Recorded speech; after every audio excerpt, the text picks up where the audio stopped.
Now we know हाँ सारे pollutions क्या कौन कौन से होते हैं। 3 टाइप के पॉल्यूशन होते हैं आपके, लैंड पॉल्यूशन, वाटर पॉल्यूशन और एयर पॉल्यूशन। अब हम बात करेंगे कि क्या होता है जब ये पॉल्यूशन होते हैं।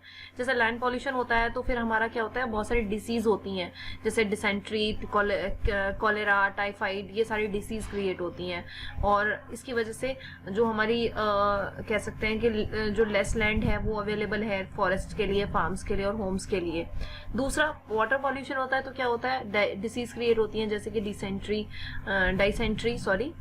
Diarrhoea, jaundice, typhoid. और इसके अलावा local earnings like tourism, fishing, ये सब ये भी खत्म हो जाती हैं। और इसके अलावा जो ड्रिंकिंग वाटर है वो हमारा कम से कम बचता है हमारे पास में। एयर पॉल्यूशन से क्या होता है, हार्ट और ब्रीथिंग डिसीज क्रिएट होती हैं। इसके अलावा क्लाइमेट चेंज होता है, ड्रॉट्स आते हैं और फ्लड्स आते हैं, ये सारी चीजें हैं, ये सब क्रिएट होती हैं। और जब क्या होता है जब ये होता है, मतलब क्यों होता है ये।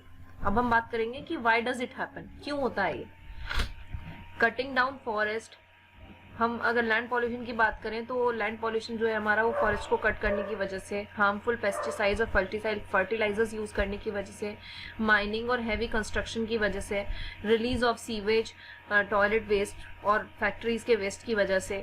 और जो हमारा वाटर पॉल्यूशन है वो वाटर में वेस्ट थ्रो करने से, सीवर लाइंस की लीकेज होने से, या फिर वेस्ट वाटर जो हम घरों से और फार्म से और फैक्ट्रीज से निकलता है उसकी रिलीज की वजह से, या फिर ऑयल लीकेज की वजह से जो शिप्स की वजह से हो जाता है सीज में, उनकी वजह से।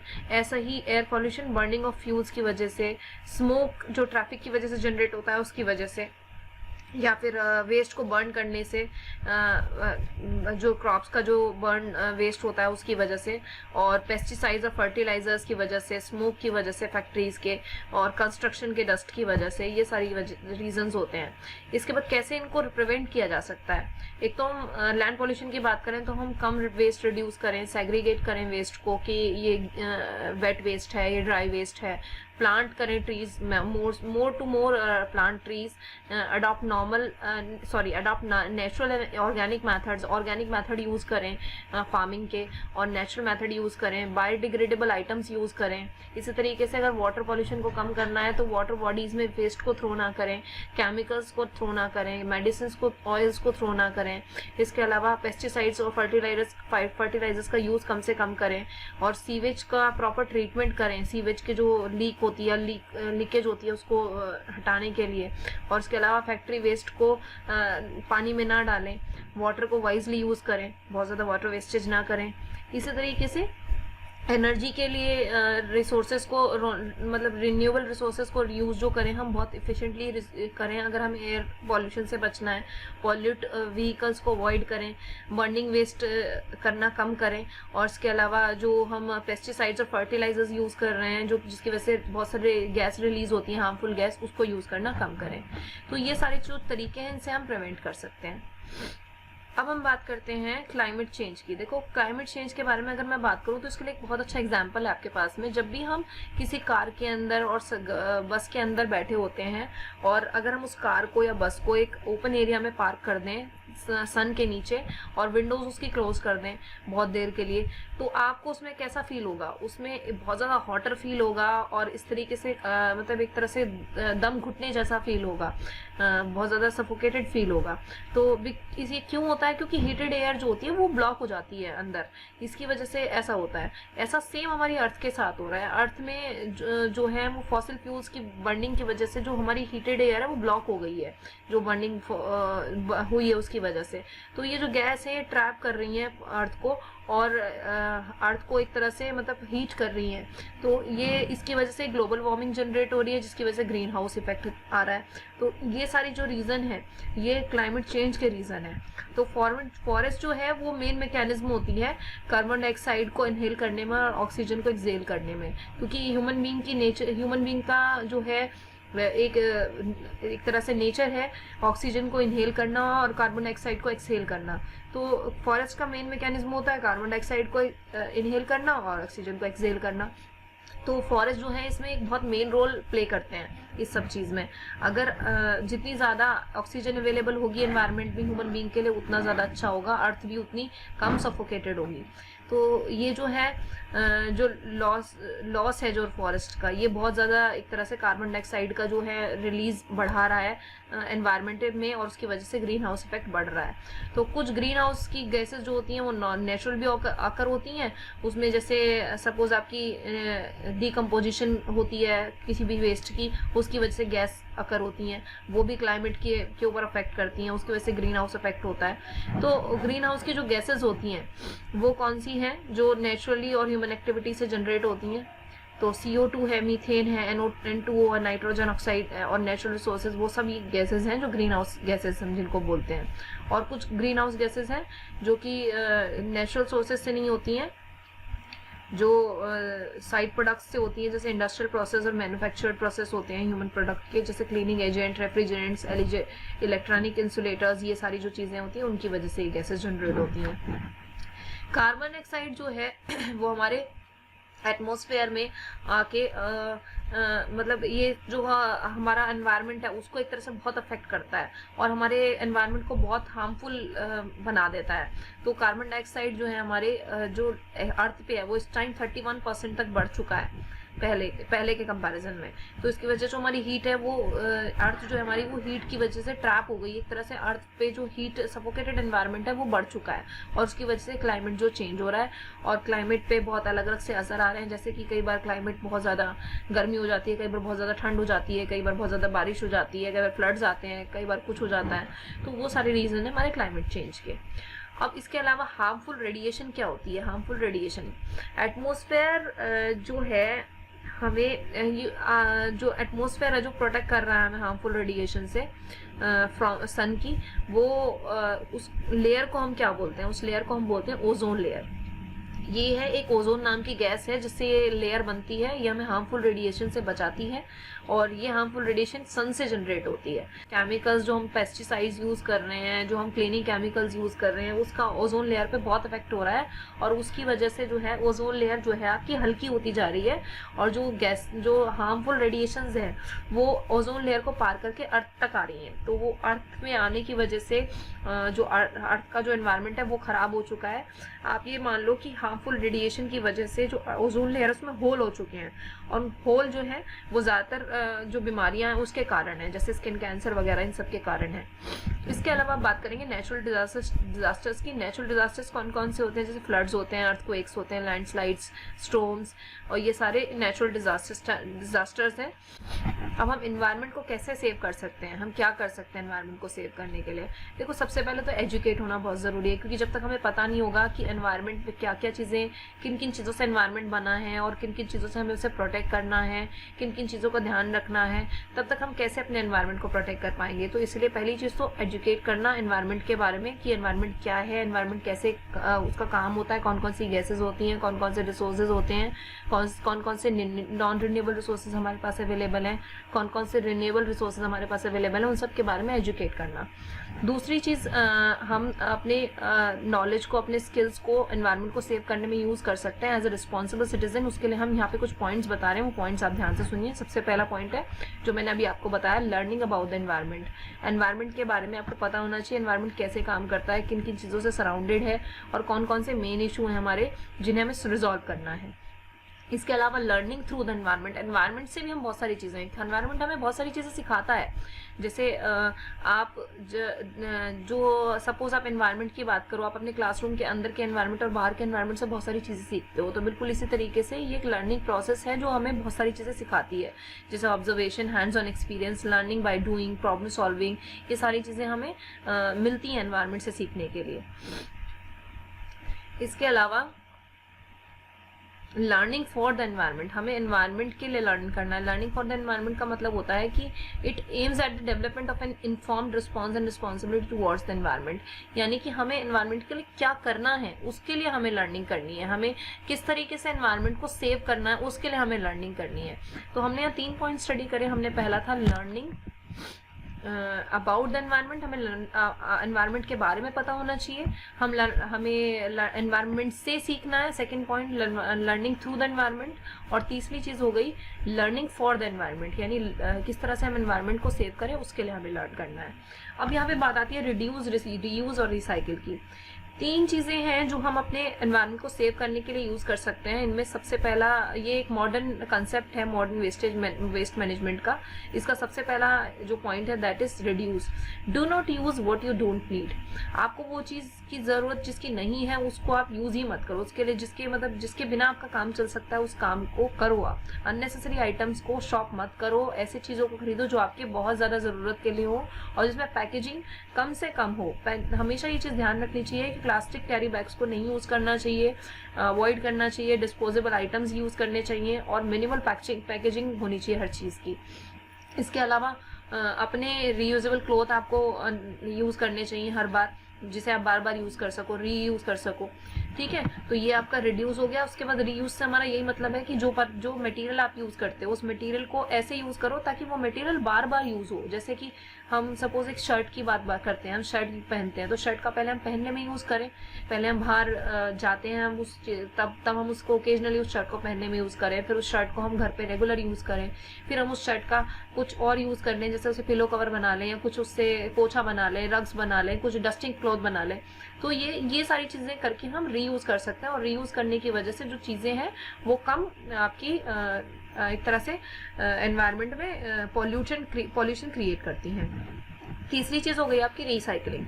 रिसाइकलिंग का मतलब हो गया रीयूजिंग, कुछ कंपोनेंट, कुछ वेस्टेज का रीयूजिंग जो कि इकोनॉमिक वैल्यू को मतलब जिसकी कुछ ना कुछ इकोनॉमिक वैल्यू हो सकती है। रिसाइकलिंग क्या है? रिसाइकलिंग के कुछ विजिबल बेनिफिट्स हैं, जैसे हम कह सकते हैं कि such as conservation of resource, reduction in energy use during manufacturing, reducing pollution levels. Some materials such as aluminium and steel can be recycled many times. आपको पता ही है कि बहुत सारी चीजें, अब जैसे हम एल्यूमिनियम का बर्तन है वो बहुत ज़्यादा यूज़ करते हैं, तो उसे यूज़ करने के बाद हमें लगता है वो ख़राब हो गया, तो हम उसको रिसाइकिल कर सकते हैं, उसको दोबारा यूज़ कर सकते हैं, उसको मोल्ड करके फिर से बनाया जा सकता है। इसी तरीके से ऐसे बहुत सारे आइटम्स हैं जो रीयूज़ कर सकते हैं, रिसाइकिल कर सकते हैं। तो इसके अलावा कौन कौन से ऐसे आइटम्स हैं जो हम रिसाइकिल कर सकते हैं? मेटल, पेपर, ग्लास, प्लास्टिक सब रिसाइकिलेबल है। प्लास्टिक आइटम्स को जो है रिसाइकिल कर सकते हैं, न्यू प्लास्टिक प्रोडक्ट बना सकते हैं। किचन वेट वेस्टेज को भी हम कंपोस्ट कर सकते हैं और उससे ऑर्गेनाइज्ड फर्टिलाइजर बना सकते हैं। तो इस तरीके से हम रिसाइकलिंग कर सकते हैं। यहाँ पे कुछ एग्जांपल्स दिए हुए हैं, एग्जांपल्स आप खुद से पढ़िए और फिर इसको एक्सप्लोर करके देखिए कि क्या हम एग्जांपल्स यूज कर सकते हैं रिड्यूस के लिए, रीयूज के लिए और रिसाइकिल के लिए। अब बात आती है action for saving the environment.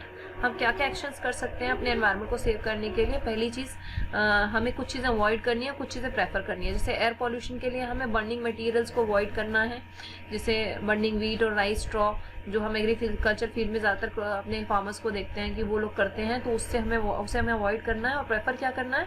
Natural ventilation use करना है, जैसे फैंस यूज़ करने हैं एयर कंडीशनर की जगह। इसके अलावा एनर्जी यूज़ के लिए हमें क्या अवॉइड करना है? हमें इलेक्ट्रिकल बल्ब जो हैं, लाइट्स जो हैं, अप्लाइंसेज, उनको खुले नहीं छोड़ना, ऑन करके नहीं छोड़ना है। और पब्लिक प्रेफर क्या करना है? पब्लिक ट्रांसपोर्ट प्रेफर करना है, बसेस, साइकिल्स, ये सारे हमें प्रेफर करने हैं। और सोलर और विंड एनर्जी पे जो चीज़ें डिपेंड करती हैं वो चीज़ें हमें ज़्यादा यूज़ करनी है। उसके बाद वाटर पॉल्यूशन, हम रिवर में और लेक्स में जो वेस्टेज है वो हमें नहीं फेंकना है, और रिसाइकल्ड वाटर और वाटर हार्वेस्टिंग जो है हमें वो करनी है, ये हमें प्रेफर करनी है। इसी तरीके से वेस्ट के लिए हमें प्लास्टिक बैग्स को यूज़ करना अवॉइड करना है और सेग्रीगेट करना है वेस्टेज को, जैसे ड्राई वेस्ट को अलग करना है और वेट वेस्ट को अलग करना है, ताकि बायोडिग्रेडेबल आराम से हो सके और फिर हार्वेस्ट किया जा सके। और इसके अलावा हमें क्या अवॉइड करना है? हमें केमिकल पेस्टिसाइड्स को अवॉइड करना है, फर्टिलाइजर्स को अवॉइड करना है, ऑर्गेनिक फूड को प्रेफर करना है और ऑर्गेनिक फार्मिंग ही करनी है। इसके अलावा फॉरेस्ट प्लांट्स के लिए हमें क्या अवॉइड करना? ओवर यूज ऑफ पेपर का ओवर यूज, क्योंकि उसकी वजह से पेड़ बहुत काटे जाते हैं, है ना। और रीयूज पेपर को रीयूज करना है ताकि उससे अलग अलग प्रोडक्ट्स बनाए जा सकें। Water, over use of water हमें कम करना है। और उसके बाद reducing water use during bathing, जैसे आप नहाते टाइम बहुत पानी वेस्टेज करते हो, वो सब आपको कम करना है, रिड्यूस करना है। इसके बाद इसकी प्रैक्टिकल एक्सरसाइज है, ये आपको करना है। ये MCQs हैं, ये आपको करने हैं। अब बात करेंगे सेशन 2 की। सेशन 2 में हम बात करेंगे कंजर्विंग नेचुरल रिसोर्सेज को। इसमें आप पढ़ोगे उन एक्शंस के बारे में जिससे आप अपने नेचुरल रिसोर्सेज को कंजर्व कर सकते हो। कंजर्व का मतलब क्या होता है? प्रॉपर मैनेजमेंट नेचुरल रिसोर्सेज का, जैसे कि उसे एक्सप्लॉयटेशन से बचाना या फिर डिस्ट्रक्शन से बचाना या डिग्रेडेशन से बचाना, तो ये हमारा कंजर्वेशन के अंदर आता है। Conservation is the sum total of activities which can derive benefits from natural resources but at the same time prevent excessive use. मतलब एक तरह से कहेंगे कि हम नेचुरल रिसोर्सेज का बेनिफिट भी ले रहे हैं पर उसका एक्सेसिव यूज करने से भी बच रहे हैं, उससे अपने आप को दूर रख रहे हैं ताकि उसका डिस्ट्रक्शन कम हो, डिग्रेडेशन कम हो। It means using them more efficiently and less wastefully. Use करो पर एफिशिएंटली यूज करो। तो पहले स्टेप में we can conduct the resource audit to examine and consumption of the resource and accordingly take measures to conserve them.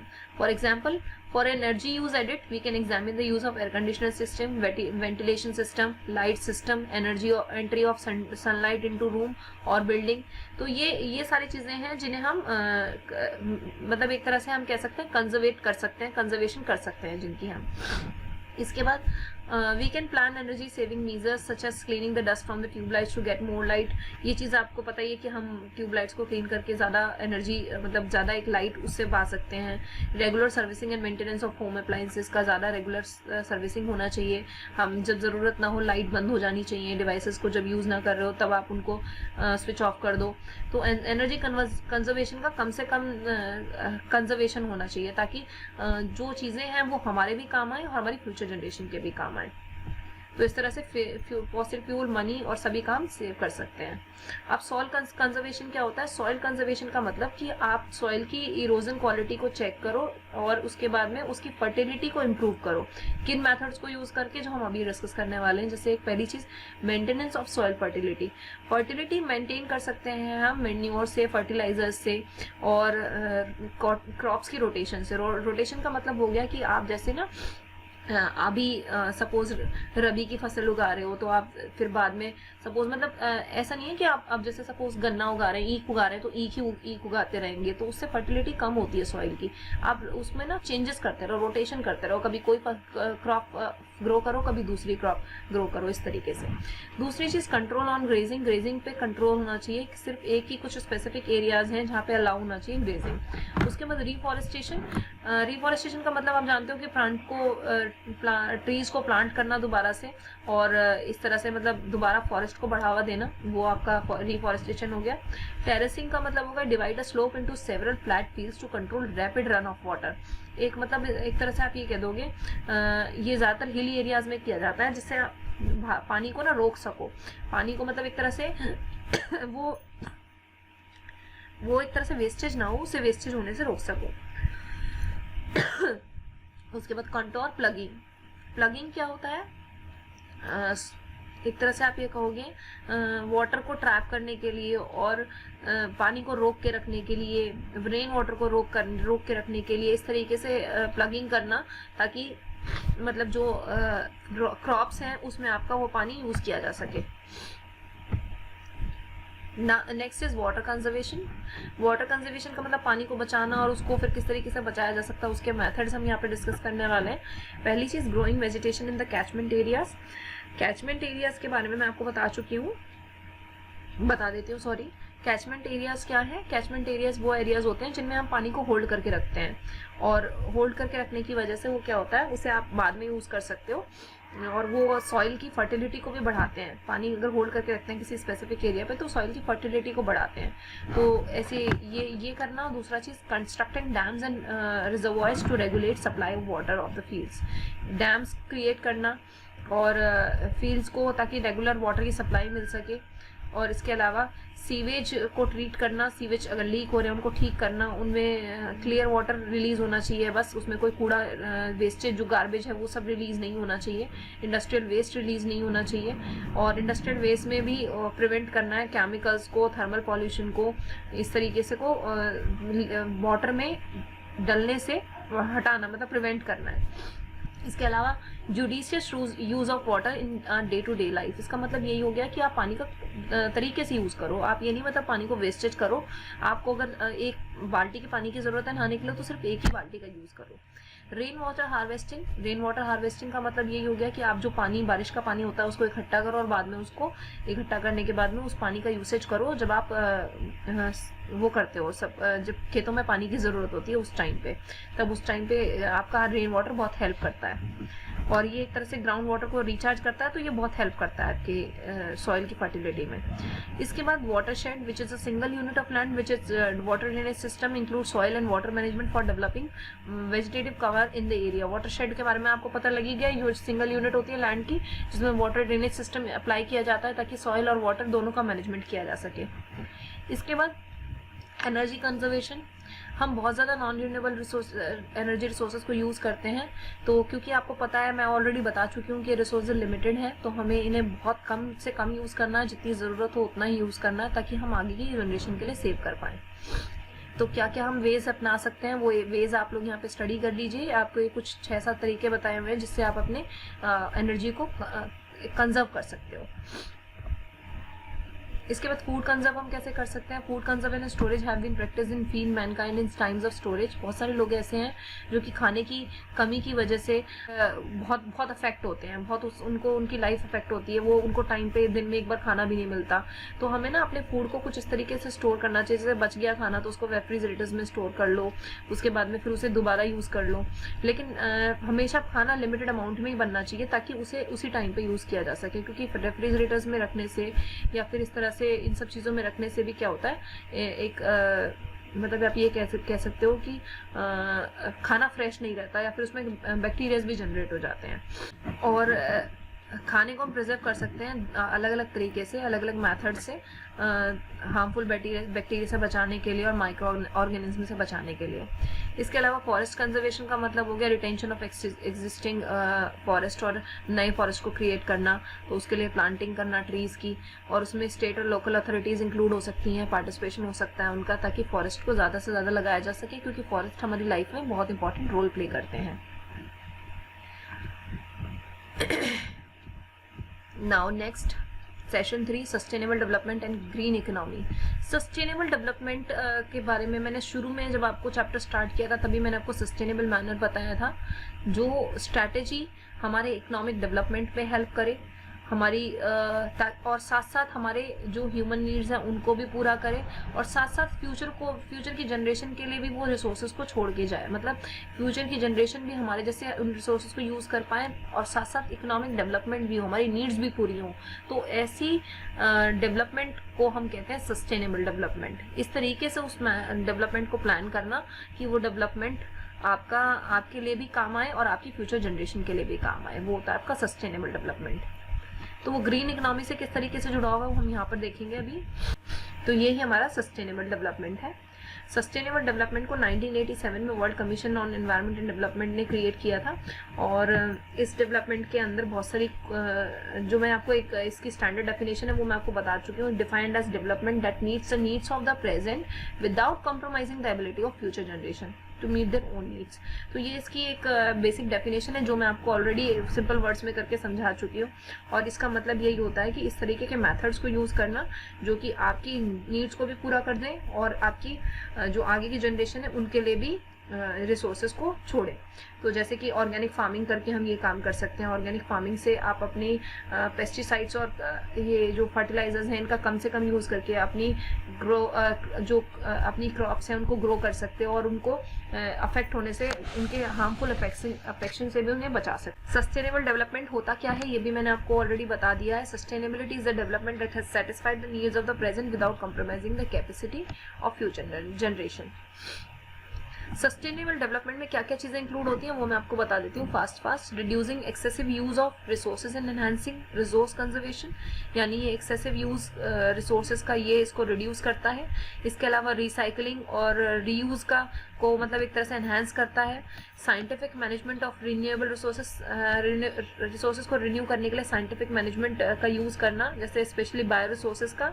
इसके अलावा green grassy patches use करना, अगर सपोज बिल्डिंग्स बन रही हैं तो उनके बीच में अलग अलग जगह पे ग्रीन पैची यूज़ करके आप उनमें ऑक्सीजन के लेवल को बढ़ा सकते हो, वो करना।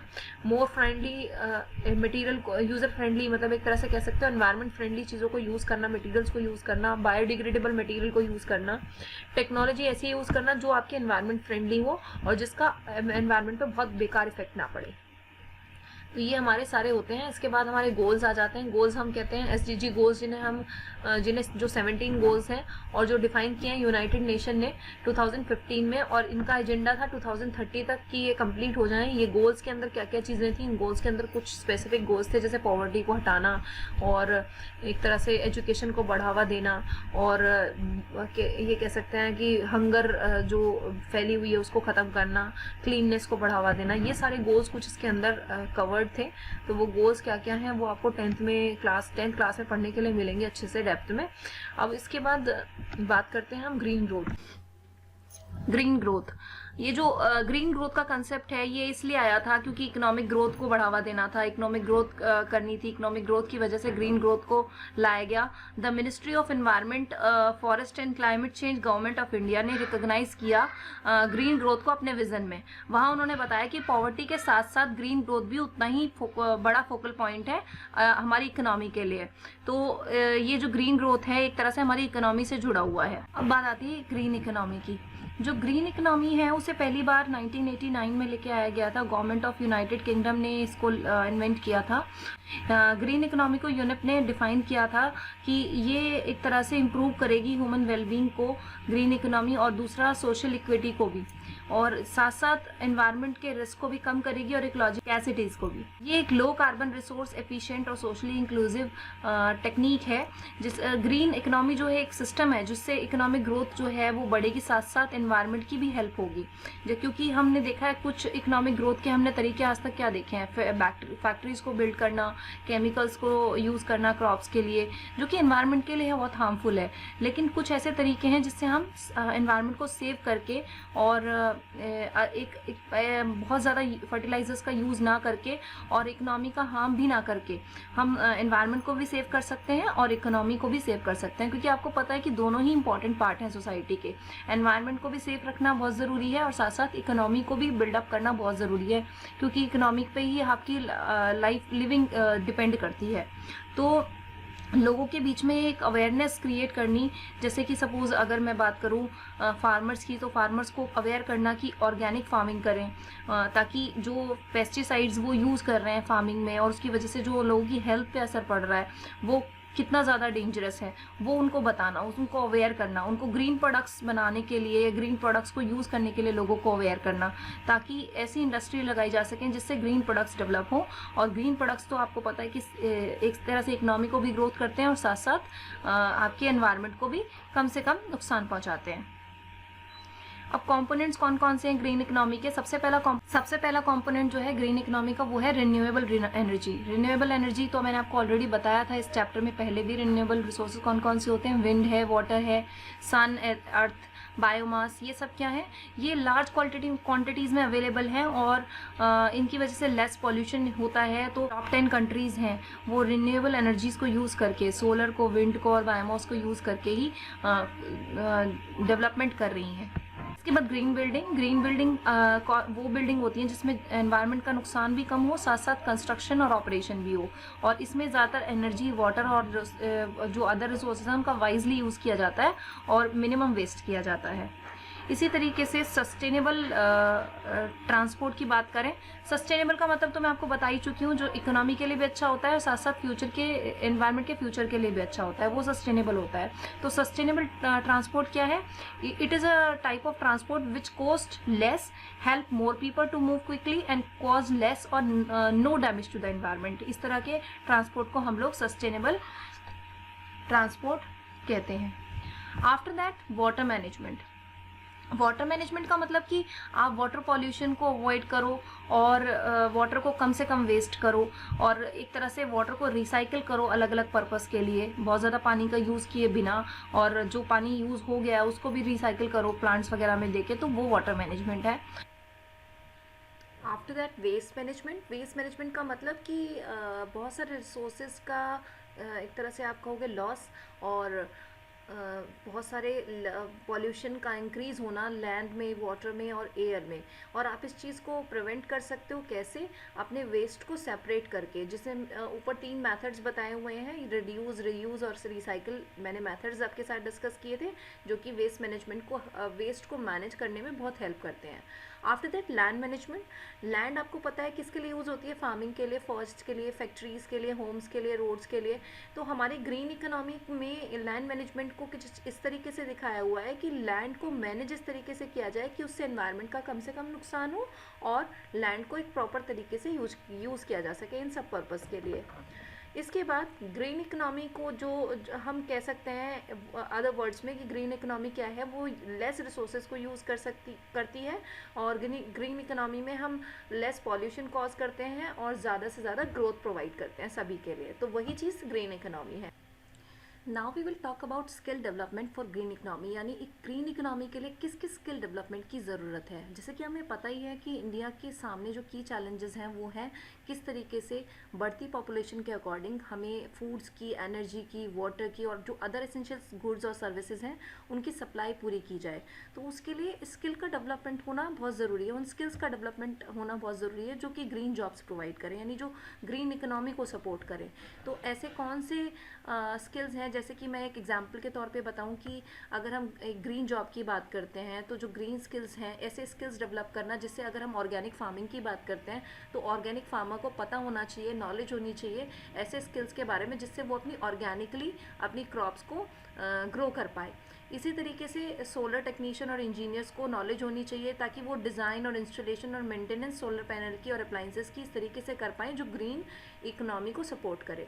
इसी तरीके से कुछ ऐसे ग्रीन जॉब्स भी किए जा सकते हैं, कुछ ऐसे स्किल्स डेवलप किए जा सकते हैं जिनके लिए कोई स्पेसिफिक स्किल्स की ज़रूरत नहीं होती, जैसे कि ग्राफिक डिज़ाइनर और एक कैशियर अपनी ग्रीन कंपनी में काम कर सकता है या ऑर्गेनाइजेशन में काम कर सकता है।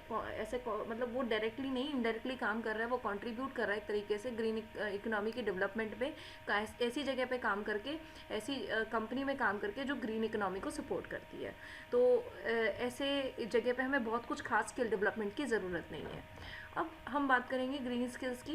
जब हमने ग्रीन स्किल्स की बात करी तो ग्रीन स्किल्स क्या है? अभी मैंने आपको स्किल्स डेवलपमेंट की बात बताई, तो स्किल ऐसे स्किल जो कि ग्रीन इकोनॉमी को प्रमोट करें, अप्लाई करने की ज़रूरत है। जैसे हमें रिन्यूएबल एनर्जी जो है उसको यूज़ करना चाहिए, या फिर सीवर वाटर ट्रीटमेंट करना चाहिए, या फिर क्लाइमेट रिसाइलेंट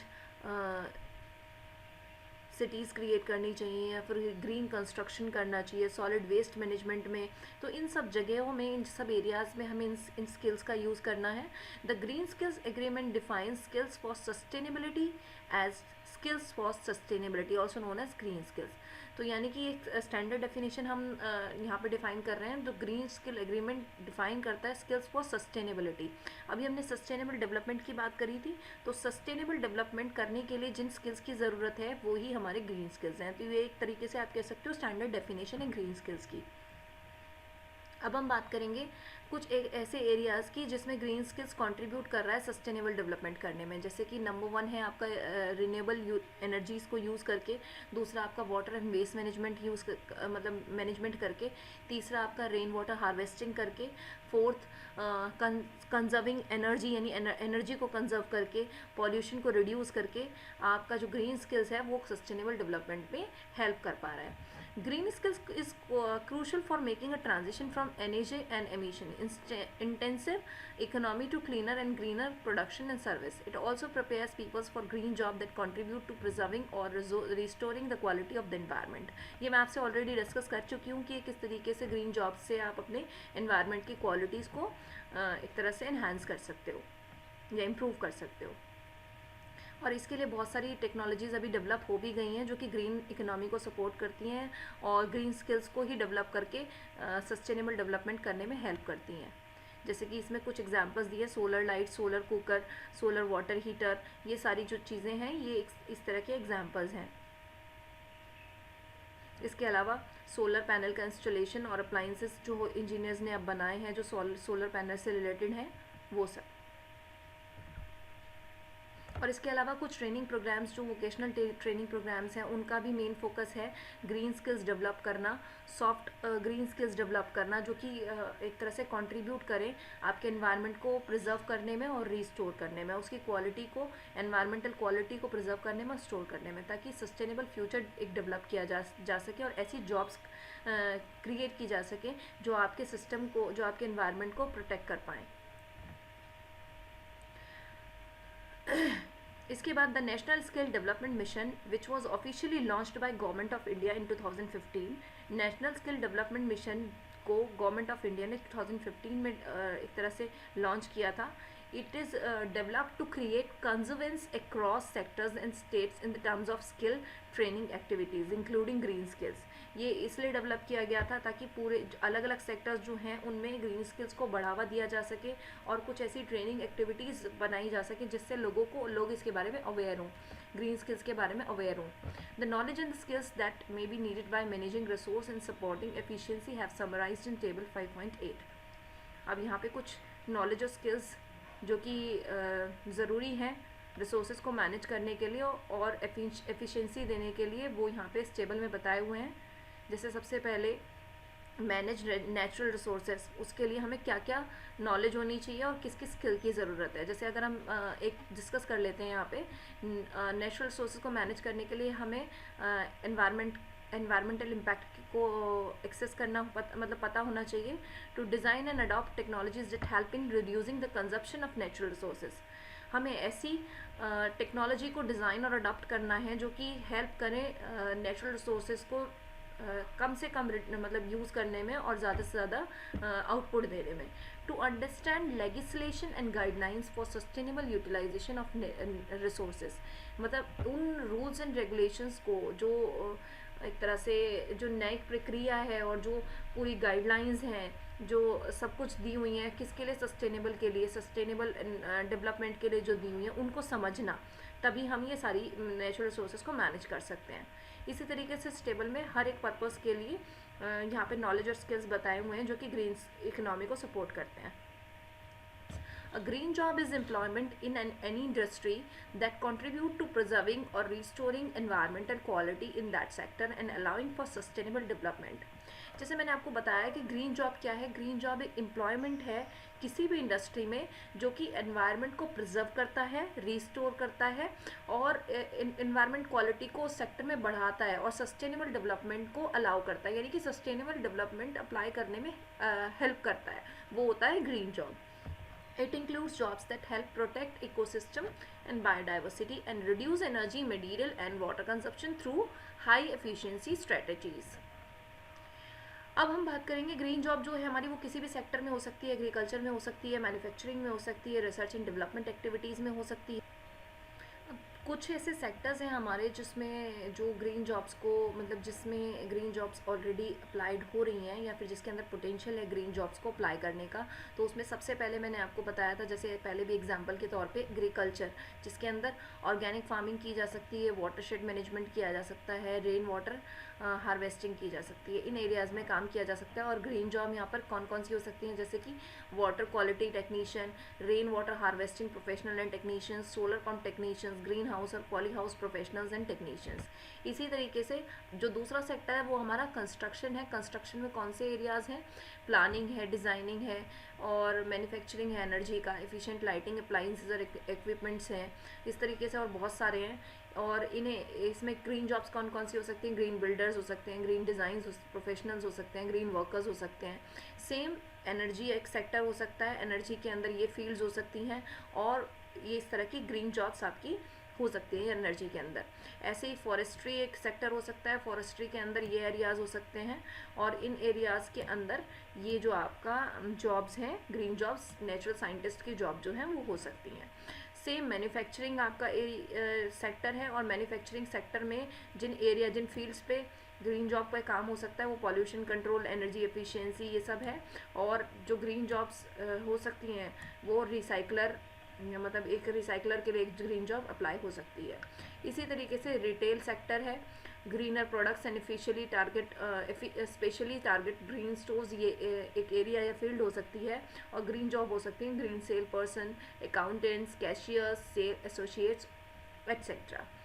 इसी तरीके से एक और सेक्टर है ऑटोमेटिव एंड ट्रांसपोर्ट, जिसमें ये फील्ड्स हो सकती हैं रिसर्च एंड डिज़ाइन और मोर फ्यूल एफिशिएंट व्हीकल्स। और जो ग्रीन जॉब हो सकती है clean car engineers. After that बहुत सारे आपके हैं, जैसे इसी में एक और है आपका टूरिज्म एंड हॉस्पिटैलिटी। इसमें eco friendly practices such as centralize lighting and air conditioning system for saving electricity, eco tour guides, ये आपके क्या हो सकते हैं, एरियाज हो सकते हैं। और इसमें ग्रीन जॉब्स हो सकती हैं इको टूर गाइड्स या फिर ग्रीन टूर गाइड्स। इसी तरीके से एक और सेक्टर है आपका एजुकेशन में क्या क्या एरियाज हो सकते हैं, research and development activities for promoting green growth, teaching environmental education, या फिर research and development in conservation of natural resources. और इनमें ग्रीन जॉब्स हो सकती हैं teacher teaching environmental education, green scientist, conservation biologist. तो इस तरीके से कुछ एरियाज और कुछ हमने ग्रीन जॉब्स डिस्कस करी अलग अलग सेक्टर्स में। अब बात करेंगे ग्रीन प्रोजेक्ट्स की। बहुत सारे लोग और बहुत सारी ऑर्गेनाइजेशन जो हैं वो इससे ऑलरेडी कंसर्न्ड हैं और मोटिवेटेड हैं, जिससे मतलब एनवायरनमेंट को सेव किया जा सके। वो ग्रीन प्रोजेक्ट्स को इम्प्लीमेंट कर रहे हैं, like waste management, energy conservation, green sanitation, biofuel use, green buildings etcetera. तो उस तरह के कुछ ग्रीन प्रोजेक्ट्स के जो एग्जांपल्स हैं वो अंडरटेकन किए हैं ऑर्गेनाइजेशन ने, जो हाईलाइट करते हैं अलग अलग एस्पेक्ट को ग्रीन प्रैक्टिसेस की और टेक्निक्स की, जो कि एनवायरनमेंट को सेव करने में हेल्प करते हैं और आपके एफर्ट्स पे फोकस करते हैं, ताकि आप सस्टेनेबल डेवलपमेंट और ग्रोथ को अलाउ कर सको या इम्प्लीमेंट कर सको। तो वो ग्रीन प्रोजेक्ट्स यहाँ पर हैं, जैसे कि एक आपका सॉलिड वेस्ट मैनेजमेंट है, जो कि स्वच्छ कोऑपरेटिव के थ्रू किया गया था। Swachh cooperatives is wholly owned by waste pickers. The cooperative has members who are engaged in door step collection of waste in Pune. तो इस तरीके से और भी बहुत सारे एग्जाम्पल्स आपके यहाँ पे हैं। मॉडर्न चूल्हा of society of development and environment protection, bio toilet by green solution foundation. ये अलग अलग ऑर्गेनाइजेशन ने जो है अलग अलग के प्रोजेक्ट्स, ग्रीन प्रोजेक्ट्स बनाए इनिशिएटिव लेके, जिससे इन्वायरमेंट को बचाया जा सके और जो चीज़ें हैं वो आप मतलब पॉपुलेशन जो है वो चीज़ यूज़ भी कर पाए और साथ साथ ग्रीन बेनिफिट्स भी मिल पाए। तो ये है एक तरह से। आफ्टर दैट ये चैप्टर आपका फिनिश हो गया है। इस चैप्टर में आपको green skills, green projects, green के बारे में, ग्रीन ग्रोथ के बारे में पता लगा, तो वो सब आपको अच्छे से पढ़ना है। कुछ टॉपिक ऐसे हैं जो कि चैप्टर लेंदी होने की वजह से मैंने स्किप किए हैं।